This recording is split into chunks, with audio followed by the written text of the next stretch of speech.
Invite a Budget Blinds style consultant to show you how to transform your rooms just by changing your window coverings. Canada's #1 choice for window coverings. Visit budgetblinds.ca today.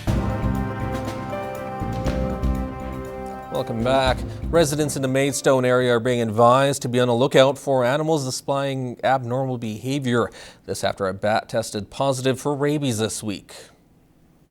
We just got a notification that this bat had been found and had been tested positive for rabies. There's no signs that any humans were contacted, and there's no worry about transmission of disease to anyone.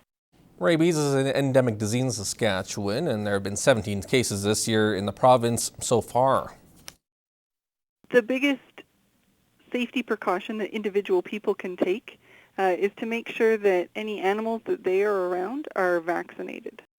Infected animals are mostly bats or skunks, so usually not be afraid of people or dogs, and can be aggressive. Residents are asked to contact the relevant animal authorities should they encounter any animals behaving strangely, and ensure their pets' vaccines are up to date. Saskatchewan has 8 species of bats, and all can carry rabies. Well, Lloydminster residents can get excited about another eating out option in the border city. The sawmill is just about ready to open its doors. President Tom Goodchild says bringing the restaurant to the city has been 2 years in the making. He says they support the province and use all the beef they use is from Alberta. The product that we provide is Angus beef, certified Angus beef that is aged 28 to 33 days, specifically cut for us. That restaurant will need 120 to 130 people to work there, and Goodchild says they've received a lot of applicants already.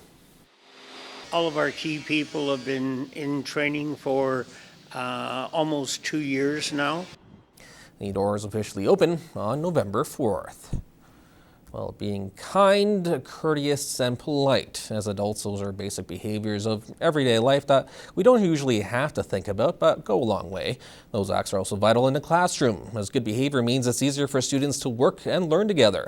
In this week's Beyond the Classroom, we have more on the Behavior Matters program and how teachers at the Lloydminster Catholic Division are instilling good conduct in students from the very beginning. Properties of light.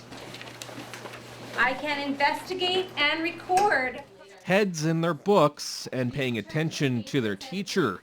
You won't hear much disruption in this grade 4 science class. It's not a surprise to teacher Casey Brochu, as it's been something the school board has been working hard at instilling over the years. The kids know these behaviors and what the expectation is throughout the school, not just for my own classroom, but if they went to somebody else's classroom, they know what the behavior is supposed to be. From paying attention in the classroom and being kind on the playground and even cleaning up after themselves, it's those skills that the Catholic School Division hopes to encourage with the Behavior Matters program. Behavior Matters isn't really, the title is new, but it's something that we have always expected of our students, right? It's the listening, it's the getting along on the playground, all those general school rules.